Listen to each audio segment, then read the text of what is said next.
الحمدللہ وحدہ والصلاة والسلام علی من لا نبی بعدہ قال اللہ تبارک و تعالی فی الکلام المجید والذین یکنزون الذہب والفضہ ولا ينفقونها فی سبیل اللہ فبشرہم بعذاب علیم۔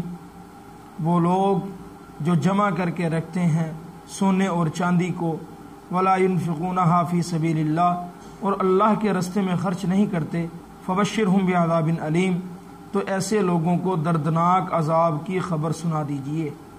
جبکہ آگے آیت میں یوم یحمى علیہا فی نار جہنم فتکوی بہا جباہہم وجنوبہم وظہورہم، کہ اس سونا چاندی کو آگ میں تپایا جائے گا، جباہہم وجنوبہم وظہورہم، تو اس کے ذریعے سے ان کی پیشانیوں کو، ان کی پشتوں کو، ان کی کروٹوں کو داغا جائے گا۔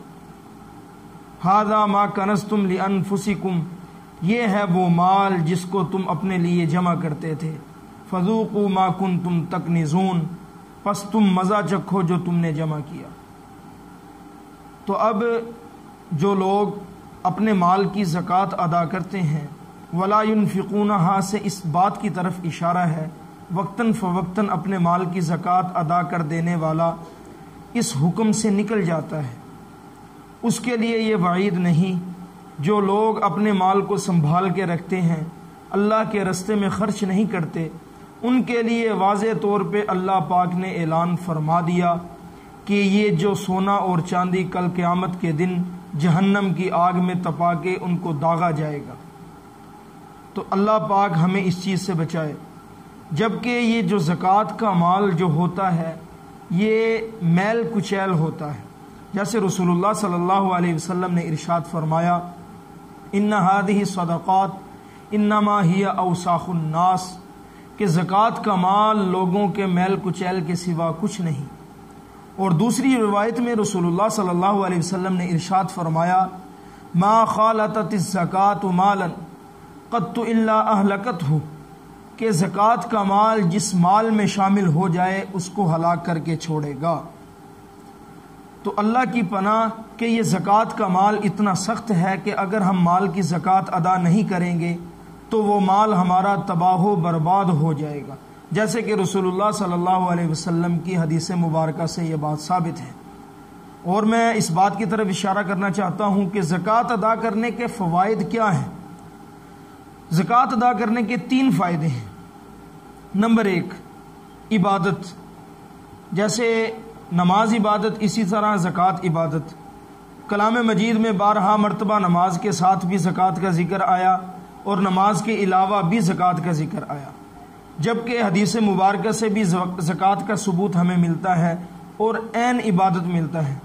اور اسی طرح اسلام کے جو 5 ارکان ہیں ان میں سے جو ایک رکن وہ زکوٰۃ ادا کرنے کا بھی ہے، تو اس لیے زکوٰۃ ادا کرنا ضروری ہے۔ یہ عبادت کیسے ہے؟ جیسے ہم نماز پڑھتے ہیں اسی طرح اپنے مال کی زکوٰۃ ادا کرنے کے بعد ہم یہ بات ثابت کرنا چاہتے ہیں کہ یہ جو مال ہے یہ اللہ کا ہے، اللہ ہی یہ مال دینے والے ہیں، اللہ ہی یہ مال لینے والے ہیں، اور یہ عبادت بھی ہے، تو ہم یہ اللہ کے راستے میں خرچ کرتے ہیں۔ اور دوسرا جو زکوٰۃ کا فائدہ ہے وہ اخلاقیات ہے۔ آج دنیا کے اندر ایک نعرہ لگایا جاتا ہے کہ انسانیت کی خدمت کرو۔ زکوٰۃ ادا کرنے کا جو سب سے بڑا فائدہ جو میری نظر میں ہے عبادت کے بعد، وہ یہی ہے کہ دوسرے لوگوں کی اس کے ذریعے سے اعانت اور مدد کی جائے۔ یہ اخلاقیات میں شامل ہے۔ جب کسی مسلمان کی مدد کرے گا، ضرورت مند کی مدد کرے گا، یہ اخلاق کا ایک بہترین نمونہ ہے۔ نمبر 3 فائدہ وہ یہ ہے کہ پاکی حاصل کرنا، تطہیر اور تزکیہ نفس۔ اس سے یہ بات ثابت ہوتی ہے کہ جو مال ہے یہ دنیا کی محبت دل کے اندر پیدا کرتا ہے، اور ایمان اور دنیا کی محبت یہ 2 چیزیں جمع کرنا بہت مشکل ہے۔ جب انسان زکوٰۃ ادا کرتا ہے تو دنیا کی محبت اس کے دل سے نکلتی رہتی ہے۔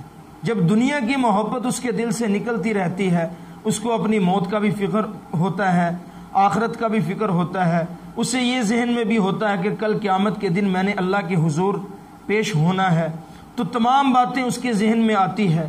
یہ زکوٰۃ ادا کرنے کے فوائد ہیں۔ اور اس کے نقصانات کیا ہیں، دنیا میں کیا نقصان ہے۔ ایک حدیث مبارکہ آپ کو سناتا ہوں کہ اللہ کے نبی صلی اللہ علیہ وسلم نے ارشاد فرمایا کہ جو قوم زکوٰۃ ادا کرنا چھوڑ دیتی ہے اللہ تعالیٰ اس قوم پر قحط سالی مسلط کر دیتے ہیں اور ان پر بارش برسانا روک دیتے ہیں۔ اور جو آخرت کے اندر نقصان کیا ہے کہ جو لوگ اپنے مالوں کی زکوٰۃ ادا نہیں کرتے، آپ علیہ الصلوۃ والسلام نے ارشاد فرمایا کل کو یہ مال گنجے سانپ کی طرح ان کی گردن میں لپیٹ دیا جائے گا، اور یہ جو سانپ ہے یہ ان کو کہے گا کہ ھذا ما کنزتم لانفسکم، کہ یہ وہی مال ہے جس کو تم نے اپنی جانوں کے لیے دنیا میں جمع کیا تھا۔ اور شب معراج کے موقع پر جب رسول اللہ صلی اللہ علیہ وسلم کو چند لوگ دکھائے گئے کہ ان کے شرم گاہوں پر چیتھڑے لپٹے ہوئے تھے، زقوم اور جہنم سے ان پہ پتھر برسائے جا رہے تھے، جبرائیل سے پوچھا کہ یہ کون لوگ ہیں؟ جبرائیل کہنے لگے کہ اللہ کے نبی صلی اللہ علیہ وسلم یہ وہ لوگ ہیں جو دنیا میں مال جمع کرتے تھے اور اس کی زکوٰۃ ادا نہیں کرتے تھے۔ جبکہ خلافت ابو بکر صدیق رضی اللہ عنہ جب آئی تو آپ رضی اللہ تعالی عنہ رحم دل تھے، بہت اچھے انسان صدیق تھے، لیکن اس کے باوجود آپ نے ان لوگوں کے خلاف جنگ کا اعلان کیا جنہوں نے زکوٰۃ دینے سے انکار کر دیا تھا۔ تو زکوٰۃ کی اتنی بڑی فضیلت ہے، تو زکوٰۃ ہم نے ادا کیسے کرنی ہے؟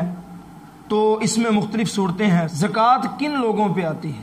نمبر 1 مسلمان ہونا، اس سے غیر مسلم نکل گیا۔ نمبر 2 بالغ ہو، نابالغ پہ زکوٰۃ نہیں۔ نمبر 3 عاقل ہو، مجنون نہ ہو، پاگل نہ ہو، اس پہ زکوٰۃ نہیں آتی۔ نمبر 4 صاحب نصاب ہو۔ نمبر 5 اس کے مال پر سال کا مکمل ہونا ضروری ہے۔ اب زکوٰۃ کا نصاب کیا ہے؟ سونا جو ہے اس کی مقدار بنتی ہے 7.5 تولہ، اور اگر اس کو گرام میں دیکھا جائے تو یہ 87.50 گرام بنتے ہیں۔ دوسری جانب چاندی کا نصاب کیا بنتا ہے؟ 52.5 تولہ چاندی، اس کے گرام 612.36 گرام بنتے ہیں۔ اور تیسرا نقدی ہے، مال تجارت ہے۔ اب ہم نے دیکھنا ہے کہ ہمارے پاس سونا کتنا ہے، چاندی کتنی ہے، اور مال تجارت اور نقدی کتنی ہے، اس حساب سے ہم نے زکوٰۃ نکالنی ہے۔